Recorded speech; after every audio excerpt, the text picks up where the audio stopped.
여러분, 요로결석 걸려보신 분들은 아시겠지만 진짜 말도 못하게 아픈 거 잘 아시죠? 경험해보신 분들은 절대 못 잊을 거예요. 이렇게 극심한 통증을 일으키는 요로결석은 빠른 치료가 중요한데요.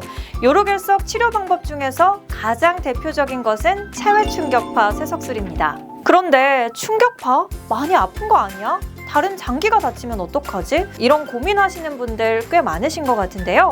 그래서 이 모든 질문에 답을 찾아드리기 위해서 오늘 대전 유해비뇨의학과를 찾았습니다. 그럼 바로 알아볼까요? 구독과 좋아요 부탁드릴게요. 꼭이요. 안녕하세요 여러분, 조승연입니다. 출산보다도 더한 고통으로 잘 알려진 질환이 있죠. 바로 요로결석입니다. 특히나 재발이 굉장히 잦아서 많은 분들의 속을 썩이는 질환인데요. 이 요로결석을 수술이나 입원 없이 몸 밖에서 잘게 부숴 없앨 수 있는 치료 방법이 있다고 합니다. 요로결석 유경험자라면 모르는 사람이 없다라고 하는데요. 오늘은 이 치료 방법에 대해서 제가 낱낱이 분석해 보도록 하겠습니다. 유해비뇨의학과 대전 양승우 대표 원장님 모셨습니다. 원장님 안녕하세요. 안녕하세요. 비뇨의학과 전문의 양승우 원장입니다. 네, 원장님 반갑습니다. 제가 유해비뇨의학과 촬영이 지금이 3달째인데요. 그래서 요로결석에 대해서 어떤 질환인지 대략 잘 알고 있는데 소변이 지나가는 통로에 돌이 생긴다. 맞을까요? 네, 맞습니다. 잘 알고 계시네요. 혹시 틀릴까봐 조마조마했는데요. 다행입니다. 제가 요로결석 질환이 어떤 건지 대략은 아는데 그래도 자세하게 말씀이 듣고 싶습니다. 요로결석은 소변이 지나가는 길, 네. 즉 신장, 요관, 방광, 그리고 요도에 생길 수가 있는데요.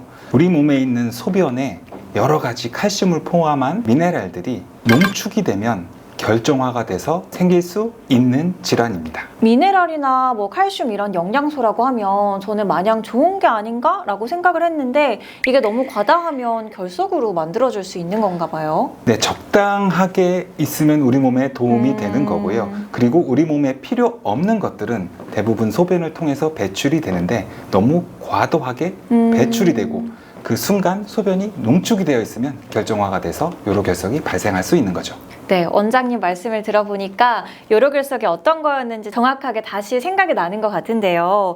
그런데 이 요로결석이 몸 안에 정말 작은 돌이 생기는 건데도 불구하고 출산보다 더한 고통이다, 너무 아프다 이런 말이 많잖아요. 주로 어떤 증상이 있을까요? 말씀하신 대로 가장 대표적이고 주된 증상은 통증입니다. 여기서 중요한 것은 네. 요로결석 그 자체 문제로 통증이 발생하는 것이 아니고 소변이 지나가는 길을 방해해서 그로 인해서 신장에 네. 부종이 발생하고 과부하가 걸리면서 염증이 발생해서 통증이 발생하는 거고요. 네. 그 통증 이외에도 구역이나 네. 구토 그리고 혈뇨까지도 동반이 될 수 있는 거죠.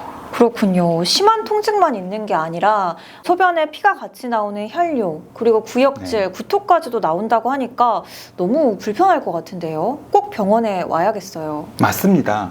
통증뿐만이 아니라 요로결석으로 인해서 여러 가지 다양한 증상들이 나타날 수도 있고요. 또한 이러한 문제점이 단순히 통증뿐만이 아니라 내 몸에 무리를 일으키면 전신 염증, 그로 인해서 안 좋은 상황도 발생을 할 수가 있기 때문에 이러한 증상이 보이면 병원을 방문하셔서 진단을 받고 치료를 하셔야 합니다. 그러면 병원으로 와서 요로결석으로 진단을 받았을 경우에 체외 충격파 쇠석술, 이 시술을 바로 받게 되는 건지 궁금한데요. 어떤 치료를 진행하게 되나요? 체외 충격파 쇠석술은 네. 요로결석 치료에서 1차적이고 가장 흔하게 치료하는 방법이긴 하지만요. 모든 요로결석을 체외 충격파 쇠석술로 진행을 하는 것은 아닙니다. 네. 그 상황에 맞는 적절한 치료가 필요하고요. 대부분 요로결석 크기가 대략 4mm에서 한 10mm 정도가 되는 결석이고 위치가 체외 충격파 쇠석술을 했을 때 효과적인 위치라고 판단이 되면 쇠석술을 진행을 하고 있습니다. 네, 무조건 요로결석이라고 한다고 쇠석술을 진행하는 게 아니고 크기나 위치 등을 상세하게 보고 결정이 되는 거네요. 네, 맞습니다. 그러면 요로결석의 크기가 4mm 이하일 때는 특별하게 치료를 하지 않고 귀가를 해도 되는 건가요? 대부분의 경우 네. 요로결석의 크기가 4mm 이하인 경우에는 네. 자연적으로 배출이 될 확률이 높기 때문에 네. 우리가 자연적인 배출을 도와줄 수 있는 약물 치료라든지 그리고 충분한 수분 섭취를 통해서 환자분들에게 적절한 상담을 해드리고요. 그 이후에도 요로결석이 자연 배출이 되지 않을 경우에는 다음 치료를 계획하고 있습니다. 그렇군요. 참 요로결석이 알아서 눈치껏 이렇게 빠져주면 참 좋을 텐데 그게 아니면 이렇게 시술이나 다른 방법을 받아야 되는 거네요. 그리고 10mm 이상일 경우에는 볼펜 정도, 이 뚜껑 정도의 지름이라든지 아니면 새끼손톱의 두께 정도라고 되던데 이 정도 두께 이상이면 우리가 수술을 받아야 될까요? 그렇습니다. 네. 보통 10mm 이상의 경우에는 체외 충격파 쇠석술로 어느 정도 결석이 깨진다고 하더라도 그 크기가 너무 크기 때문에 부서진 결석 파편들이 다시 네. 막힐 수 있어서 한 번에 치료가 되지 않을 가능성이 많습니다. 그래서 대부분의 비뇨약과 전문의들 그리고 우리가 요로결석을 치료하는 가이드라인에 따르면 10mm 이상의 결석은 수술적 치료를 먼저 권고하고 있습니다. 네, 또 오늘은 체외 충격파 쇠석술 이게 주인공이잖아요.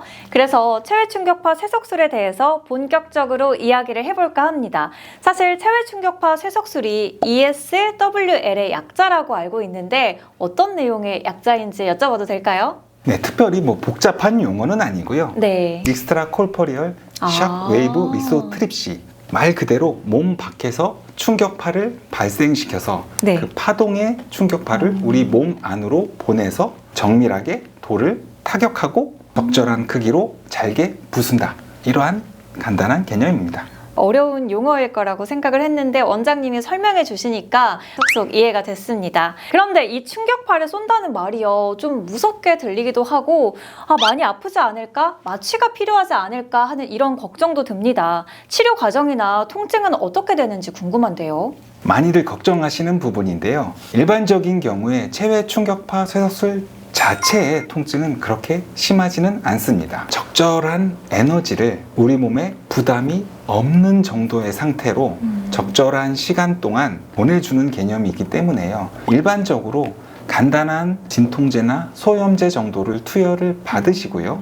편하게 눕거나 엎드린 자세로 대략 30분에서 40분 정도 치료를 받으시고 당일 귀가를 하시고 그 다음번에 어느 정도 시간이 지난 상태에서 치료 효과를 보게 되는 개념이기 때문에요. 너무 걱정하실 필요는 없습니다. 시술도 금방 끝나고 당일에 바로 귀가할 수 있다는 게 너무 좋은 것 같습니다. 그러면 원장님, 쇠석기 위에 조금 누워있다가 가도 된다 이렇게 이해해도 될까요? 간단하게 뭐 그렇게 생각하시면 편하실 네. 것 같습니다. 하지만 요로결석이 네. 충격파 쇠석술 이후에 파편이 자연적으로 내려오면서 다시 통증이라든지 발열, 뭐 이러한 이상 반응이 발생을 할 수도 있거든요. 그래서 병원에서 처방받으신 약물을 잘 드시고 특별한 이상이 없으시면 계획된 날짜에 오셔서 치료 효과를 보시면 되는 치료라고 이해를 하시면 됩니다. 쇠석술의 장점뿐만 아니라 또 주의사항까지도 이렇게 상세하게 안내를 해주시니까요. 치료에 대한 막연한 두려움이 싹 사라지는 것 같습니다. 그런데 원장님, 질문 보따리 가득 가져왔다고 했잖아요. 네. 그래서 아직 남은 질문들이 조금 있는데요. 쇠석술을 한다고 해서 한 방에 결석이 깨지는 건지 이것도 궁금하거든요. 이 부분에 대해서도 설명 부탁드릴게요. 이 부분에 대해서 환자분들께서도 많이 궁금해 하시는데요. 대부분의 경우에는 체외 충격파 쇠석술로 결석이 제거가 되는 경우가 많습니다. 네. 하지만 우리가 요로결석을 치료할 때 정확하게 모르는 부분이 하나 있는데요. 결석의 단단한 정도를 확실하게는 모를 수가 있습니다. 그래서 네. 결석이 조금 단단한 경우에서는 1회 체외 충격파 쇠석술로도 결석이 완전히 제거되지 않을 수가 있어서 적절한 시기를 갖고 추가적인 검사를 통해서 반복적으로 체외 충격파 쇠석술을 진행해야 되는 경우가 있습니다. 그러면 이 부분을 미리 알아두고 있어야 급히 치료를 받으러 갔을 때 덜 당황할 수 있겠습니다. 네, 맞습니다. 그렇지만 우리가 요로결석을 치료하기 전에 요로결석 CT를 통해서 네. 정확한 결석의 현재 위치와 크기를 확인하고 치료를 진행하기 때문에 그 부분에 있어서 크게 걱정할 부분은 아니라고 생각을 합니다. 네, 알겠습니다.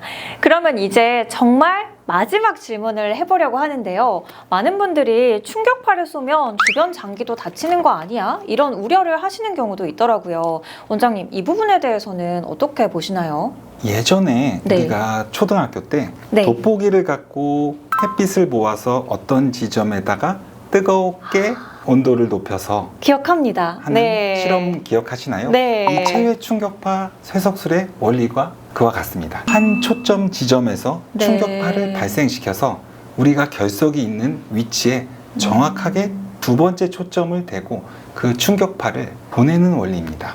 그런데 부드러운 조직은 어느 네. 정도 그냥 통과가 되면서 우리가 초점에 맞춰진 그 부분에서만 네. 폭발적인 충격파가 효과를 내서 결석을 파쇄하는 원리고요.